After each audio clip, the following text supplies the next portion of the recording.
जौहर के पालतू, किसी के बाप में हिम्मत है तो रोक ले मुझे। नेपोटिज्म मेरा हमेशा से ही फेवरेट टॉपिक रहा है। मुझे वाई कैटेगरी की सुरक्षा भी मिली है और ये टॉपिक भी मेरा काफी फेवरेट है। ओह माय गुडनेस, भाई साहब इतने भारी भरकम वर्ड्स यूज करने की किसी में अगर हिम्मत है ना तो वो कंगना मैडम में ही है। चाइना से लेकर जापान तक, अमेरिका से लेकर इंडिया तक, पूरी दुनिया के लिए साल 2020 से वाहियात साल ना कोई नहीं रहा होगा, लेकिन कंगना मैडम के लिए ये वाला साल ना सबसे फेवरेट रहा। मैडम हर चौथे दिन ना ट्विटर पर ट्रेंड कर रही थी। वेट, इसलिए नहीं कि उनकी कोई फिल्म सुपर से भी ऊपर रही हो, बल्कि इसीलिए क्योंकि कंगना मैडम ने कंट्रोवर्सीज का जो रायता फैलाया है ना इस साल, वो ये साल खत्म होने तक भी नहीं सिमटने वाला।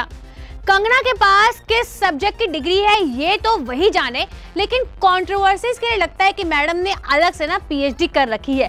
तभी तो कभी मैडम का भारत प्रेम जाग जाता है, कभी मूवी माफियों वालों के खिलाफ लड़ लेती हैं, तो कभी दिलजीत से लड़ लेती हैं। तो चलो बताती हूँ मैं आपको कंगना मैडम की टॉप 5 कंट्रोवर्सी साल 2020 की। वैसे तो ये लिस्ट ना काफी लंबी है, 2 घंटे की वीडियो बन सकती थी, लेकिन खुद पर और आप पर रहम करके सिर्फ 5 बताती हूँ।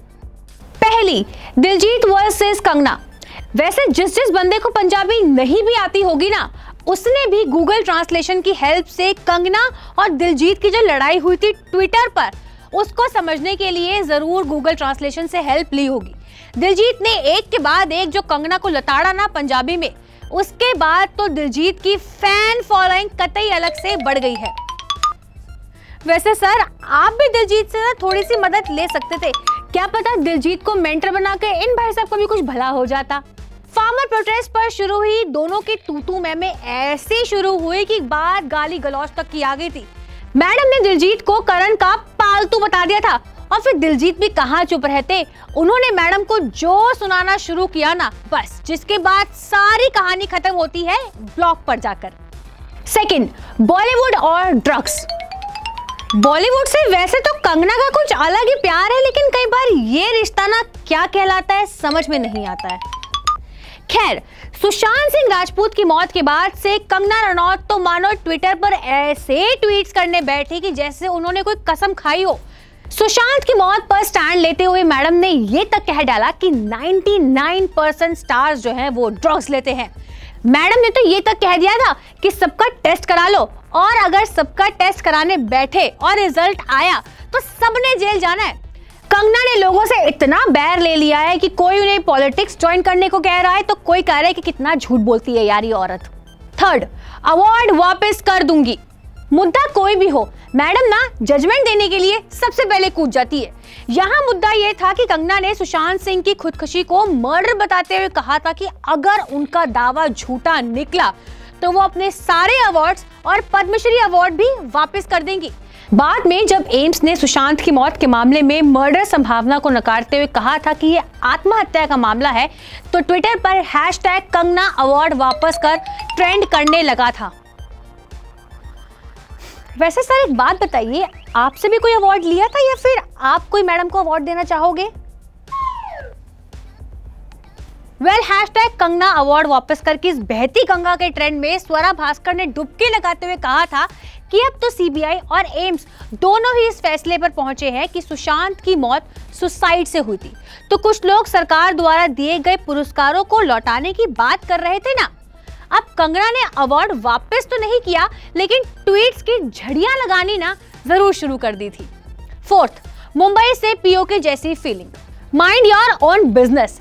वैसे ये 4 शब्द ना अपने आप में काफी है किसी को भी चुप कराने के लिए, लेकिन मैडम की कैटेगरी में ना ये कहीं भी स्टैंड नहीं करते हैं। मैडम उस वक्त भयंकर लाइमलाइट में आ गई थी जब उन्होंने पीओके वाला ट्वीट कर दिया था।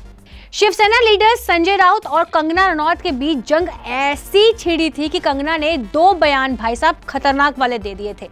एक में मैडम ने कहा था कि शिवसेना लीडर संजय राउत ने मुझे खुले तौर पर धमकी दी है और कहा है कि मैं अब मुंबई वापस ना आऊं।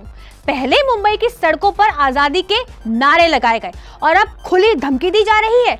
मुंबई से पाकिस्तान ऑक्युपाइड कश्मीर यानी कि पीओके जैसी फीलिंग क्यों आ रही है? वैसे सर आपको भी कोई धमकी मिली थी या फिर आप धमकी देना चाहोगे? एब्सोल्युटली।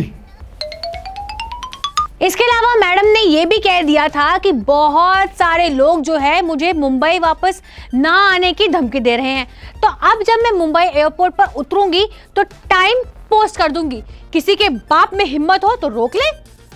लेकिन वैसे मेरे मन में एक सवाल आता है कि कंगना अगर मेरा ये वीडियो देखेगी तो वो मुझे ब्लॉक करेगी कि मेरे खिलाफ ट्वीट की झड़ियां लगाएगी? 5th, हिंदुस्तानी कलाकारों को लगाई फटकार। मैडम की देशभक्ति ना वैसे कुछ ज्यादा ही जागती है। ऐसे ही एक मौके पर मैडम ने शबाना आजमी को टारगेट करते हुए कह दिया था, शबाना आजमी जैसे लोग हैं जो कल्चरल एक्सचेंज की बात करते हैं, ये वही लोग हैं जो भारत तेरे टुकड़े होंगे गैंग का साथ खड़े होते हैं। मुझे तो समझ ही नहीं आता है कि उन्होंने कराची में एक इवेंट का आयोजन क्यों किया, जबकि उरी हमले के बाद से पाकिस्तानी आर्टिस्ट को बैन कर दिया गया है। ये इंडस्ट्री देशद्रोहियों से भरी हुई है जो सिर्फ दुश्मन के हौसले को बढ़ाती है।